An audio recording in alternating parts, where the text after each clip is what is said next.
जय श्री कृष्णा। राधे राधे जी। आज की कथा में आप सभी भक्तों का हार्दिक स्वागत है। माँ भगवती जगदम्बा की कृपा सदैव आप और आपके समस्त परिवार पर बनी रहे। ऋषियों ने कहा कि हे सूत जी, जब सुखदेव जी को परम सिद्धि प्राप्त हो गई तब देवश्रेष्ठ व्यास जी ने क्या किया, यह सब हमसे विस्तार पूर्वक कहिए। सूत जी बोले कि उस समय व्यास जी के जितने भी वेद पाठी शिष्य थे वे सब व्यास जी की आज्ञा पाकर पहले ही भूमंडल में इधर उधर चले गए थे। असित, देवल, वैशंपायन, जैमिनी और सुमंतु आदि सभी तपोधन मुनि चले गए थे। उन ऋषियों को अन्यत्र तथा अपने पुत्र सुखदेव जी को अंतरिक्ष में गया हुआ देखकर शोकाकुल व्यास जी ने वहां से चले जाने का विचार किया। उसी समय व्यास जी ने मन ही मन निषाद कन्या अपनी कल्याणकारिणी माता का स्मरण किया, जिन्हें उन्होंने शोकावस्था में गंगा जी के तट पर ही छोड़ दिया था। अपनी माता सत्यवती का स्मरण करके उस श्रेष्ठ पर्वत को त्याग कर महातेजस्वी व्यास जी अपने जन्म स्थान पर चले आए। इस प्रकार उन्होंने उस द्वीप पर जाकर लोगों से पूछा कि वे सुंदर मुख वाली मेरी माता कहाँ चली गईं। तब निषादों ने बताया कि उस कन्या का तो निषाद राज ने राजा शांतनु से विवाह कर दिया। उसके बाद निषाद राज ने व्यास जी का प्रेम पूर्वक पूजन करके उनका सत्कार किया और हाथ जोड़कर कहा। दासराज बोला कि हे मुने, मेरा जन्म सफल हो गया और हमारा कुल पवित्र हो गया, जो कि आज देवताओं के लिए भी दुर्लभ आपका दर्शन प्राप्त हुआ। हे विप्रवर, आप जिस काम से आए हैं वह काम बताइए। हे विभो, धन, पुत्र, कलत्र आदि यह सब आपके अधीन है। निषाद राज की प्रार्थना करने पर व्यास जी ने सरस्वती नदी के सुंदर तट पर अपना आश्रम बनाया और सावधान चित्त होकर वे पुनः तपस्या करते हुए वहां रहने लगे। अपूर्व तेजस्वी महाराजा शांतनु को सत्यवती के गर्भ से 2 पुत्र उत्पन्न हुए। इन दोनों को अपना भाई मानकर वनवासी व्यास जी अत्यंत प्रसन्न हुए। उनमें राजा का पहला पुत्र चित्रांगद रूपवान, शत्रुओं को कष्ट देने वाला तथा सभी शुभ लक्षणों से संपन्न था। शांतनु के दूसरे पुत्र का नाम था विचित्रवीर्य। वह भी सर्वगुण संपन्न एवं शांतनु के लिए सुखवर्धक हुआ। इसके पूर्व उन राजा शांतनु को गंगा से भीष्म नामक बलशाली एवं पराक्रमी पुत्र पैदा हुआ था। उसी प्रकार सत्यवती से 2 पराक्रमी पुत्र उत्पन्न हुए। उन सर्वलक्षण संपन्न तीनों पुत्रों को देखकर महामना शांतनु अपने आप को देवताओं से भी अजेय समझने लगे थे। कुछ समय बीतने पर यथासंभव धर्मात्मा शांतनु ने उसी प्रकार अपना शरीर त्याग दिया, जिस प्रकार कोई मनुष्य अपना पुराना वस्त्र छोड़ देता है। शांतनु के काल के वशीभूत हो जाने पर भीष्म ने विधिवत उनके समस्त प्रेत कार्य किए और विविध प्रकार के दान किए। तदनंतर पराक्रमी भीष्म ने चित्रांगद को राज्य सिंहासन पर बैठाया। उन्होंने स्वयं राज्य नहीं किया, इसी कारण उनका नाम देवव्रत हुआ। सत्यवती पुत्र चित्रांगद बल गर्वित, शत्रु संतापकर्ता, बलशाली, वीर तथा पवित्र थे। महाबाहु चित्रांगद एक बार महान सेना से युक्त होकर आखेट के लिए वन में गए। वहां वध्य रूरु मृगों को खोजते हुए वे वन प्रदेशों में घूम रहे थे। मार्ग में उन राजा को जाता हुआ देखकर चित्रांगद नाम का एक गंधर्व अपने सुंदर विमान से भूमि पर उनके समीप उतर पड़ा। सूत जी बोले कि हे तपस्वियों, उस समय कुरुक्षेत्र के उस विशाल मैदान में 3 वर्ष तक समान बल वाले उन दोनों में घमासान युद्ध होता रहा। अंत में उस गंधर्व के द्वारा राजा चित्रांगद युद्ध में मारे गए और उन्हें शीघ्र ही इंद्रलोक प्राप्त हुआ। यह सुनकर भीष्म ने उसी समय चित्रांगद का और्ध्वदैहिक संस्कार किया। तत्पश्चात मंत्रियों ने भीष्म को समझा बुझाकर शोक रहित किया। उन्होंने छोटे भाई विचित्रवीर्य को राजा बना दिया। मंत्रियों, गुरुजनों एवं महात्माओं के समझाने के बाद शुभ लक्षणा राजमाता सत्यवती अपने ज्येष्ठ पुत्र की मृत्यु से शोकाकुल होती हुई भी अपने छोटे पुत्र विचित्रवीर्य को राज सिंहासन पर बैठा देखकर अत्यंत प्रसन्न हुई। व्यास जी भी अपने भ्राता के राजा होने का समाचार पाकर अत्यंत प्रसन्न हुए। जब सत्यवती के सुंदर पुत्र विचित्रवीर्य पूर्ण रूप से युवा हुए तब भीष्म अपने कनिष्ठ भ्राता के विवाह की चिंता करने लगे। उन दिनों काशी राज की 3 कन्याएं थीं, जो सभी शुभ लक्षणों से युक्त थीं। उन राजा ने विवाह के लिए उनका स्वयंवर रचाया। हजारों पूज्यमान राजा तथा राजकुमार आमंत्रित होकर उस इच्छा स्वयंवर में उपस्थित हुए थे तथा पराक्रमी भीष्म ने अकेले ही रथ पर बैठकर सभी राजाओं को रौंदकर बलपूर्वक उन कन्याओं का हरण कर लिया। वे महारथी तथा तेजस्वी भीष्म अपने बाहुबल से उन सभी राजाओं को जीतकर उन कन्याओं को लेकर हस्तिनापुर चले आए। सुंदर नेत्रों वाली उन तीनों राजकुमारियों में माता, भगिनी एवं पुत्री की भावना रखते हुए भीष्म उन्हें ले आए और उन्हें सत्यवती को सौंपकर शीघ्रता पूर्वक ज्योतिर्विदों तथा वेद के विद्वान ब्राह्मणों को बुलाकर उनसे विवाह का शुभ मुहूर्त पूछा। विवाह की तैयारी करके अपने छोटे भाई धर्मात्मा विचित्रवीर्य के साथ उन कन्याओं का विवाह करने को जब भीष्म उद्यत हुए, तब उन तीनों में से सबसे बड़ी और सुंदर नेत्रों वाली कन्या ने गंगापुत्र भीष्म से लज्जित होते हुए इस प्रकार प्रार्थना की। हे गंगापुत्र, हे कुरुश्रेष्ठ, हे धर्मज्ञ, हे कुलदीपक, मैंने स्वयंवर में मन ही मन राजा शाल्व को पति के रूप में वर्ण कर लिया था। उन राजा ने भी प्रेम पूर्वक हृदय से मुझे अपनी पत्नी मान लिया था। हे परंतप, अब आप इस कुल की परंपरा के अनुसार जैसा उचित हो वैसा कीजिए। उन्होंने पहले से ही मुझे वर्ण कर लिया है। हे गांगेय, आप धर्मात्माओं में श्रेष्ठ तथा बलवान हैं, आपको जैसी इच्छा हो वैसा कीजिए। सूत जी बोले कि इस प्रकार उस कन्या के कहने पर कुरुनंदन भीष्म ने कुल वृद्धों, ब्राह्मणों, माता सत्यवती तथा मंत्रियों से इस विषय में परामर्श किया। फिर सबकी अनुमति प्राप्त करके धर्मज्ञ गंगापुत्र ने उस कन्या से कहा, हे वरानने, तुम स्वेच्छापूर्वक जा सकती हो। भीष्म से विदा होकर वह सुंदरी कन्या राजा शाल्व के घर गई और अपने मन की अभीष्ट बात उनसे कहने लगी। हे महाराज, आपके प्रति आसक्त चित्त जानकर भीष्म ने मुझे धर्मपूर्वक मुक्त कर दिया है। अब मैं आ गई हूँ, आप मेरा पाणी ग्रहण कीजिए। मैं आपकी पूर्ण रूप से धर्म पत्नी होंगी। मैंने पूर्व में आपको चाहा है और आपने मुझे, इसमें संदेह नहीं है। तब शाल्व ने कहा, हे सुंदरी, मेरे देखते ही देखते भीष्म ने तुम्हें पकड़ा और अपने रथ पर बैठा लिया था, अतः अब मैं तुम्हारा पाणी ग्रहण नहीं कर सकता। कौन बुद्धिमान मनुष्य दूसरे के द्वारा उच्छिष्ट कन्या को स्वीकार करेगा? अतः भीष्म के द्वारा मातृभावना से भी त्यागी गई तुम्हें मैं स्वीकार नहीं करूंगा। महात्मा शाल्व ने रोती तथा विलाप करती उस कन्या का त्याग कर दिया और वह पुनः भीष्म के यहाँ आकर रोती हुई इस प्रकार कहने लगी, हे वीर, आपके त्याग देने के कारण शाल्व भी मुझे स्वीकार नहीं कर रहे हैं।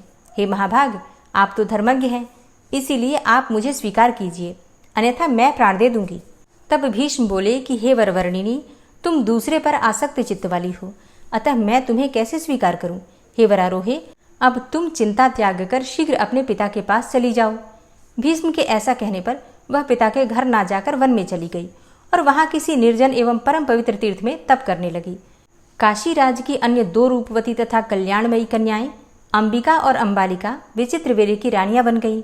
महाबली राजा विचित्रवीर्य भी उन दोनों के साथ कभी राजभवन में और कभी उपवन में आनंद पूर्वक विहार करने लगे।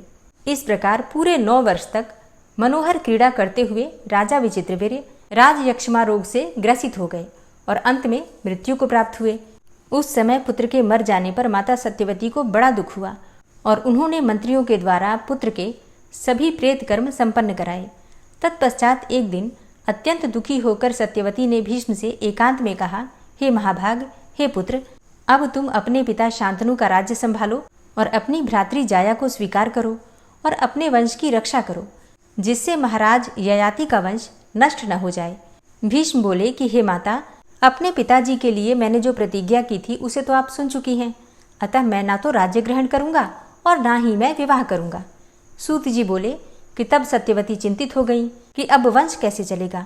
अपने कर्तव्य के प्रति यदि मैं उदासीन रहूं तो अराजकता के व्याप्त होने पर मुझे सुख कैसे प्राप्त होगा। तब इस प्रकार माता को चिंतित देखकर भीष्म ने उनसे कहा, हे भामिनी, आप चिंता न करें। विचित्रवीर्य की पत्नी के गर्भ से क्षेत्रज पुत्र उत्पन्न कराइए। किसी कुलीन विद्वान ब्राह्मण को बुलाकर वधु के साथ नियोग कराइए। इसमें कोई दोष नहीं है, क्योंकि वंश रक्षा का विधान वेद में भी है। हे प्रसन्न वदने, इस प्रकार पौत्र उत्पन्न कराकर आप उसी को राज्य सौंप दीजिए। मैं उसके राज्य शासन का सम्यक संरक्षण करता रहूंगा। भीष्म की यह बात सुनकर सत्यवती ने अपनी कुमारी अवस्था में उत्पन्न अपने निर्दोष पुत्र द्वैपायन व्यास मुनि का स्मरण किया। स्मरण करते ही तपस्वी व्यास जी वहां आ पहुंचे और माता को प्रणाम करके वे तेजस्वी मुनि सामने खड़े हो गए। भीष्म ने उनकी भली भांति पूजा की और माता सत्यवती ने भी आदर किया। उस समय महातेजस्वी व्यास जी वहां इस प्रकार सुशोभित हुए मानो धूम रहित साक्षात दूसरे अग्निदेव ही हो। माता सत्यवती ने व्यास मुनि से कहा कि इस समय तुम विचित्रवीर्य के क्षेत्र में अपने तेज से सुंदर पुत्र उत्पन्न करो। माता का वचन सुनकर व्यास जी ने उसे आप्त वाक्य माना और कहा, ठीक है। कहकर वे वहां पर ठहर गए और ऋतुकाल की प्रतीक्षा करने लगे। जब अंबिका ऋतुमती होकर स्नान कर चुकी तब उसने मुनि व्यास जी के तेज से एक पुत्र उत्पन्न किया जो महाबली और जन्मांध था। उस बालक को जन्मांध देखकर सत्यवती को बड़ा दुख हुआ। तब उन्होंने दूसरी पुत्र अंबालिका से कहा कि तुम भी शीघ्र एक पुत्र उत्पन्न करो। ऋतुकाल प्राप्त होने पर अंबालिका ने भी व्यास जी से गर्भ धारण किया। उससे उत्पन्न पुत्र भी पांडु रोग से ग्रसित होने के कारण राजा होने के योग्य नहीं था। इसीलिए माता ने वधू अंबालिका को 1 वर्ष के बाद पुनः एक पुत्र के लिए प्रेरित किया। माता सत्यवती ने मुनिश्रेष्ठ व्यास जी का आवाहन करके उनसे इसके लिए प्रार्थना की, परंतु उसने स्वयं न जाकर अपनी दासी को भेज दिया और उस दासी के गर्भ से धर्म के अंश से युक्त शुभ विदुर उत्पन्न हुए। इस प्रकार वंश की रक्षा के लिए व्यास जी ने धृतराष्ट्र आदि 3 महापराक्रमी पुत्र उत्पन्न किए। भ्रातृधर्म को जानने वाले व्यास जी ने ऐसा करके वंश की रक्षा की। हे पुण्यात्मा मुनिजनों, इस प्रकार उनकी वंश की उत्पत्ति से संबंधित समस्त कथानक मैंने आप लोगों से कह दिया। ओम नमः चंडिकायै। आज की कथा का यहीं पर समापन करती हूँ। इसके आगे का वृतांत आप कल की कथा में सुनेंगे। श्रीमद् देवी भागवत की ये कथाएं आपको कैसी लगती हैं कमेंट बॉक्स में ज़रूर बताइए। और अब आप सुनेंगे श्री देवी दुर्गा कवच। सबसे पहले विनियोग है ओम नमः चंडिकायै। माँ दुर्गा के चंडी रूप को हमारा नमन है। यह भगवान ब्रह्मा जी के द्वारा लिखा गया चंडी कवच है, जिसमें कुल 56 छंद हैं।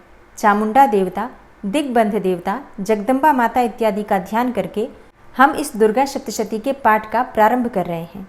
मार्कंडेय जी पितामह ब्रह्मा जी से कह रहे हैं कि हे भगवान ब्रह्मा, जो इस विश्व में गोपनीय है वह रहस्यपूर्ण है तथा जो सभी की रक्षा करता है और हमें अधर्म से बचाता है, साथ ही जिसे आपने अभी तक किसी को दिखाया भी नहीं है, ऐसा कोई साधन या उपाय मुझे बताइए।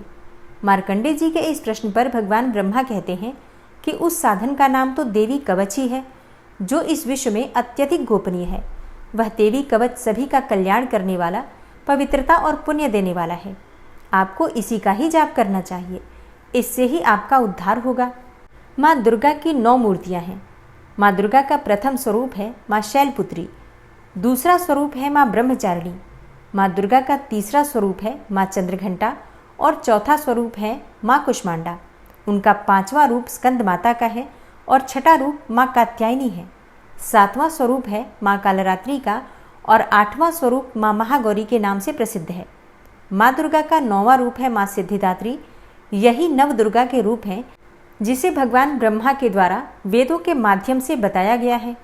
जो मनुष्य अग्नि में जल रहा हो, सभी ओर से शत्रुओं से घिर गया हो, विपरीत परिस्थितियों का सामना कर रहा हो और उस समय यदि वह माँ दुर्गा की शरण में जाता है तो उसका कभी भी बुरा नहीं हो सकता है। अर्थात माँ दुर्गा का ध्यान किए जाने पर माँ दुर्गा उसकी हर परिस्थिति में सहायता करती हैं। यदि युद्ध का समय हो और मनुष्य संकटों में घिरा हुआ हो तो भी माँ दुर्गा के प्रभाव से उसका कुछ भी बुरा नहीं होता है। माँ दुर्गा उसके दुख, पीड़ा, भय इत्यादि का नाश कर देती हैं। जो भी भक्तगण माँ दुर्गा की भक्ति करता है, माँ दुर्गा अवश्य ही उन्हें अभय दान देती हैं। जो कोई भी देवी दुर्गा का ध्यान करता है, माँ दुर्गा उसकी हर प्रकार से रक्षा करती हैं और इस बात में कोई भी संशय नहीं है। चामुंडा माता का वाहन प्रेत है और वे उस पर सवारी करती हैं। वाराही माता का वाहन भैंसा है। ऐन्द्री माता का वाहन हाथी है तो वही वैष्णवी माता का वाहन गरुड़ है। भगवान शिव की पत्नी व सभी की ईश्वरी माँ पार्वती का वाहन वृषभ है। कुमारी माता का वाहन मोर है। लक्ष्मी माता कमल के आसन पर विराजमान है और उन्होंने अपने हाथों में भी कमल लिया हुआ है। वे भगवान विष्णु को अत्यधिक प्रिय हैं। वृषभ पर बैठी हुई माँ पार्वती का रंग सफ़ेद है। भगवान ब्रह्मा की पत्नी माँ ब्राह्मी या माँ सरस्वती हंस पर बैठी हुई हैं और सभी प्रकार के आभूषण पहने हुए हैं। इस प्रकार से माता रानी अपने भिन्न भिन्न रूपों में सभी तरह के योग व शक्तियों को ली हुई हैं। उन्होंने कई प्रकार के आभूषण व रत्न पहने हुए हैं जो उनकी शोभा को बढ़ा रहे हैं।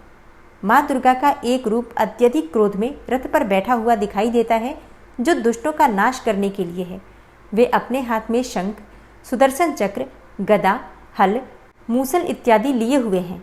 इसके अलावा उन्होंने अपने हाथों में खेटक, तोमर, परशु, पाश, त्रिशूल तथा उत्तम कोटि का धनुष भी लिया हुआ है। माँ दुर्गा दैत्यों, दुष्टों व राक्षसों का नाश कर देती हैं, भक्तों का कल्याण करती हैं तथा देवताओं का सदैव हित करती हैं। इसी उद्देश्य के तहत ही उन्होंने भिन्न भिन्न भांति के अस्त्र शस्त्र लिए हुए हैं। माँ दुर्गा के महारुद्र, प्रलयंकारी, पराक्रमी, महाशक्तिशाली, अत्यधिक उत्साही तथा भय का नाश कर देने वाले इस रूप को हम सभी नमस्कार करते हैं। माँ देवी के उस प्रलयंकारी रूप की ओर देखना भी बहुत मुश्किल है, जो शत्रुओं का भय बढ़ाने का कार्य करता है। पूर्व दिशा में इंद्री देवी मेरी रक्षा कीजिए। आग्नेय दिशा में अग्नि देवी मेरी रक्षा कीजिए। दक्षिण दिशा में वाराही माता, नैऋत्य कोण में खड़ग धारिणी माँ, पश्चिम दिशा में वारुणी देवी और वायव्य कोण में मृगवाहिनी देवी मेरी रक्षा कीजिए। उत्तर दिशा में माँ कुमारी, ईशान कोण में शूलधारिणी, आकाश से अर्थात ऊपर से माँ ब्रह्माणी तथा नीचे अर्थात पाताल लोक से माँ वैष्णवी मेरी रक्षा कीजिए। राक्षसों के शवों को अपने वाहन के रूप में उपयोग में लाने वाली माँ चामुंडा देवी, आप दशों दिशाओं से मेरी रक्षा कीजिए। आगे से माँ जया तथा पीछे से माँ विजया आप मेरी रक्षा कीजिए। माँ अजिता मेरे वाम भाग में और दक्षिण दिशा में अपराजिता देवी मेरी रक्षा करें। मेरे शिखा की रक्षा उद्योतिनी देवी और माँ उमा मेरे सिर की रक्षा करें, अर्थात उसमें वास करें। आप मेरे ललाट की मालाधारी के रूप में और भौहों का यशस्विनी के रूप में संरक्षण करें। भौहों के बीच में त्रिनेत्र के रूप में और नाक की यम घंटा के रूप में रक्षा करें। दोनों आँखों के बीच में शंख माता के रूप में और कानों की द्वारवासिनी के रूप में रक्षा करें। मेरे कपाल की कालिका के रूप में और कानों के मूल की शांकरी देवी रक्षा करें। नासिका की सुगंधा देवी और होंठ के ऊपरी भाग की चर्चिका देवी रक्षा करें।